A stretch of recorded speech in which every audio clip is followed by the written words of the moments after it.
வணக்கம் மக்களே, welcome to KR unfiltered. Santhanam ஒரு படத்துல ஒரு டைலாக் சொல்லுவார் தெரியுமா? எதுக்குடா பக்கெட்ல தண்ணி, எதுக்குடா பைட்ல தண்ணி, எதுக்குடா பைட்ல தண்ணி, எதுக்குடா பைட்ல தண்ணி, எதுக்குடா பைட்ல தண்ணி.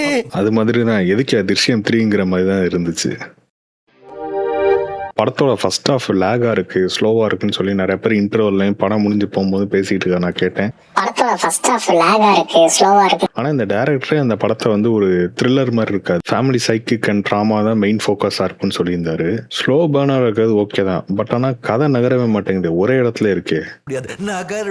ஜேர்னலிஸ்ட் அவங்க பெரிய ஷெர்லாக் ஹோம்ஸ் மாதிரி எல்லா இடத்துலயும் போய் இன்வெஸ்டிகேஷன் பண்ணுவாங்க. ஆனா எல்லாருமே இவங்க பண்ற விஷயம் ஏதோ சஸ்ஸா இருக்கு அப்படின்னு சொல்லி ரொம்ப ஈஸியா கண்டுபிடிச்சிருவாங்க.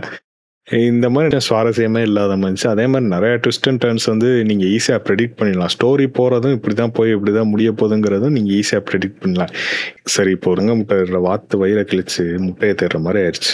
அப்புறம் ஒரு முக்கியமான சொல்ல வரேன்னா, ஒரு நல்ல பிரியாணி சாப்பிட்டு முடிச்சுட்டு அதே இலையில உப்புமா வச்சு கொடுத்தா உங்களுக்கு எப்படி இருக்கும்? நீங்க திருஷ்யம் 2 கிளைமேக்ஸ் பார்த்துட்டு மிரண்டு போயிருந்தீங்கன்னா அந்த ஃபீலோட அப்படியே இருந்துங்க. நன்றி, வணக்கம்.